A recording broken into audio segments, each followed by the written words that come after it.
Good morning. Welcome to EXSIN Live. Today we're going to talk to you about 15 things every aviator can teach you about life. Hold on. I'll be right back. Fancy people. Hold on. Fancy people. Hold on. These aviators, let me tell you, they're spoiled. They get everything they ask for. They sleep in 5-star hotels everywhere they go. Oh boy, All right, here we go. Here we go. Oh no, he's flashing back right now. Glasses, baby. We are He is flashing. Jacket back. still fits, Phil. 10 years later, You let that out. It still fits. All right. God, I feel inferior right now. Let's help these great people out and talk about. This is the best one, Phil. You get it because it's your favorite one. What's number one? You are responsible. Look, if you're flying an airplane, literally for people's lives. if you run a business or you're flying an airplane or you're a manager, you own what you do. You look too damn good with that on. You own what you freaking do. me out right now. I feel like I should be standing at attention right now. You're good. You own what you do, and if you don't, it will own you. Oh, it will, 100%. Dave, I don't know if I can do this the whole show. What? I can't make eye contact because I can't see your eyes right now. Those damn glasses. These are Air Force issues. Oh, I know. Captain America. My first pair. No, you're responsible, right? You're responsible for your attitude. You're responsible for setting the pace of your team, of your organization. You're responsible when things go wrong to keep people calm. Because the first person you're going to look to is you. You know, how's the boss acting? How's he reacting? What's he doing? Right? Does this mean next episode I got to wear my braid? Okay. Well, I don't know if I can find. I don't know if it still fits on my head, but I know where all my stuff. 1996 is issued to me. Those are so cool. Those really are cool. They're not as scary as they used to be. They're really cool. But you got to be responsible for everything, right? That means you're responsible when everything goes wrong. Good leaders know that ultimately they're responsible, but they defer that to the rest of the team when everything goes right, in my opinion. I think that's where great leaders are comfortable. They don't care about who gets the recognition. They don't care about any of that. What they care about is being responsible in the actions of their organization themselves, starts with themselves, and then that will spread automatically through the organization. Second one I love, attention is life. Inattention will be at least minimally harmful, if not deadly. Look, if you're not paying attention to your business and what you're doing on a day in, day out business, you will kill the business. Yep. Yeah, no doubt. I mean, usually it happens. This is where we see this a lot. They know it's bad, so they're scared to look at it, and they put their head in the sand. Or it's so good, they assume it's always going to be good. They don't need to pay attention to it because things are good. I check my bank account every once in a while. There's a lot of money in there. Things are good. You know, so when things tighten up or the economy changes or you lose that big client or you don't get the big order, the big sell, you know, now there's a gap, right? And so that's usually where this rears its head. Number 3, there is always a curriculum. Preparation is advised. You know, people that talk about being lucky are people who have never worked hard to prepare for when luck presents itself, right? I mean, I think bottom line is that if you're not following a pattern, a process, a curriculum, if you're not prepared for the scenarios, if you haven't walked through we have one client that does a great job of preparing for the next downturn. Very, very good at it. Very good job. Stays debt free, builds up his reserves. So when a downturn occurs, which in his industry it always does, he's prepared for it, right? So you've got to be prepared. A well-lived life, like flying, requires constant adjustments. You mean it's still 1985? If you're not improving, you're not. If you're not changing, if you're not getting better, you're getting worse. Yeah, I mean, you can look at you look at every area of life. Things change, they evolve. You usually fall in one of two categories. You're either the good old day guy. Well, man, remember how it used to be? Well, that's great. Doesn't matter. It's not used to be anymore. Or you're continuously learning. You know, not just accepting change, but he's going to freak me out again. But you're excited about change. The glasses they issue these days are way nicer than these days. They are? Oh my God. Yes. I got a pair of those stuff too. I need to get those off of you. Oh boy. This is my favorite one. Oh boy. Think before you speak or key the mic. This is one I've struggled with over the years. if you're a passionate person, if you lead with your emotions, if you lead with your heart mixed with emotions, sometimes you key the mic before you think. And, and so then I go on the apology tour. Well, everybody makes fun of you on the right. in the air that you're flying from A to B. You key your mic, you say something stupid. Now you've got that rep. And you got the other pilots out, the other professionals out there, right? Yeah. What's that old saying? If you speak, then you can take, there's a saying about being an idiot. If you speak, it takes all guesswork out of whether or not you are an idiot. Once you open your mouth, So be careful, think about, process, be situationally aware before you key the mic.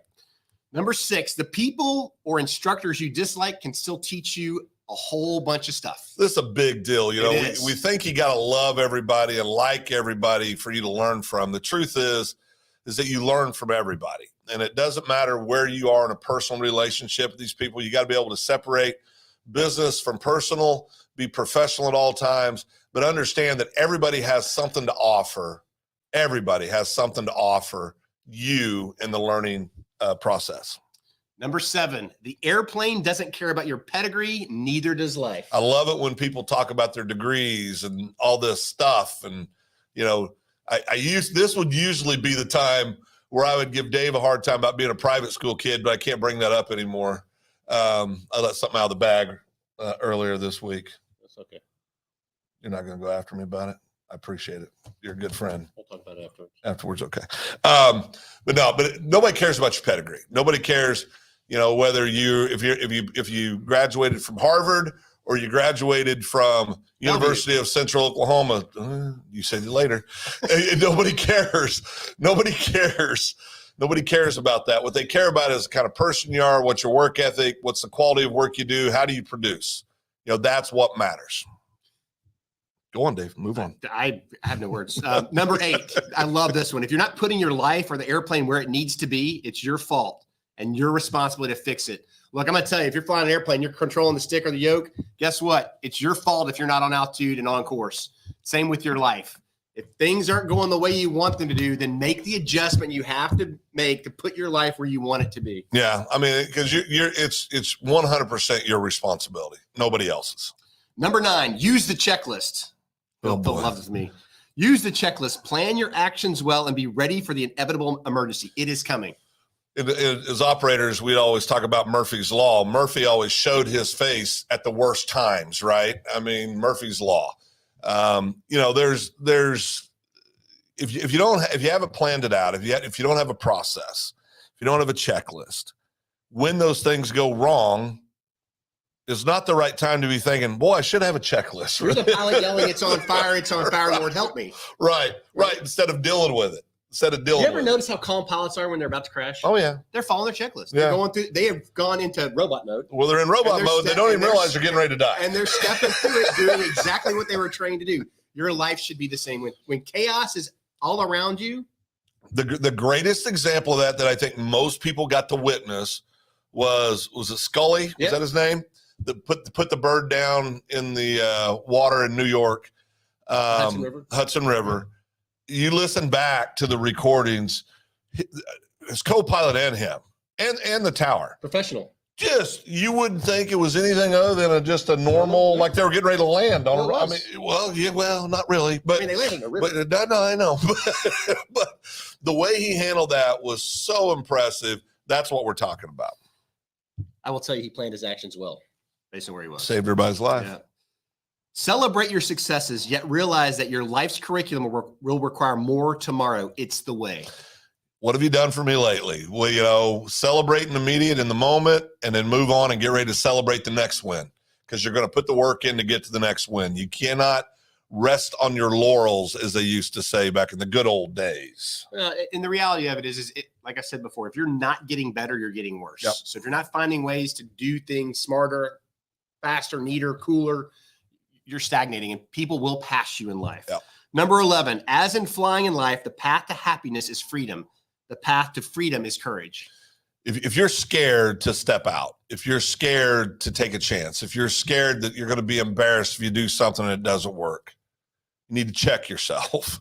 Embrace the suck, as we like to say. There are, part of being a leader. It's not just getting to sit in the corner office and have the big chair. It's about taking chances and putting yourself out there to fail in front of everybody. That's a fact. That's part of it. Great leaders understand that, what? I'm going to get some right. I'm going to get some wrong, but I'm always going to be moving forward. You got to move forward. You got to have the courage to take the next step. Yeah, 100%. If you don't, then you're not going to get to where you want to be. And it's scary. You just got to embrace the fear and move forward. Yep. Number 12, you never earn your wings just once. And this is about life. This is when you have to use that specific skill set to save your own ass. Yep. And the asses that are behind you in the airplane. Yeah. And in your business, it's the same way. You never earn ownership just once. There are things that are come up all the time that you have to lay your butt on the line for your team, whether it's making payroll the next month or dealing with a tough personnel issue. You have to earn your ownership responsibilities and authority every day. Earn your ownership wings every day. That's right. Yep.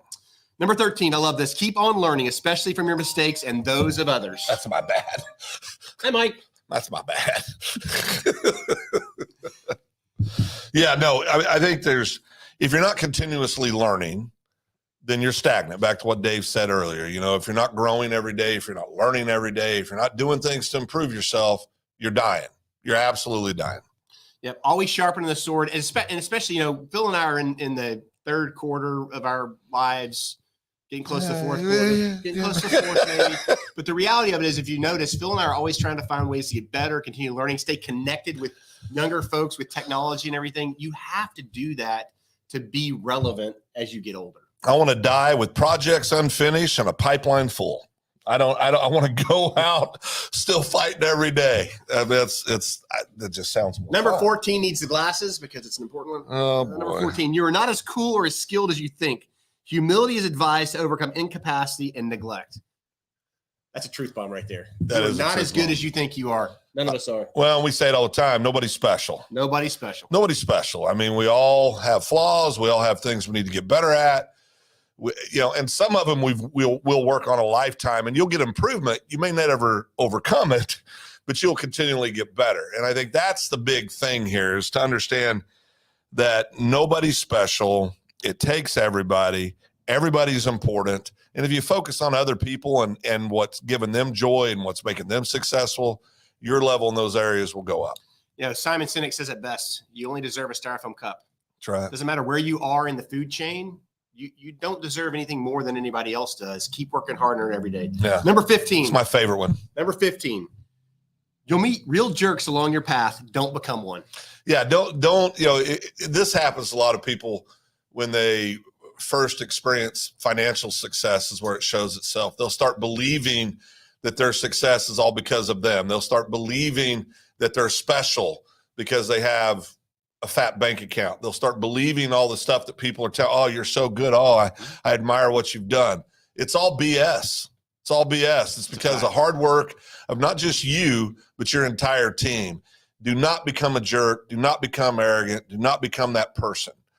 Stay humble, stay appreciative of the work that other people do to get you where you are every day. And if you do that, you'll be somebody that when they throw dirt on you and go eat potato salad, people will say kind things about you.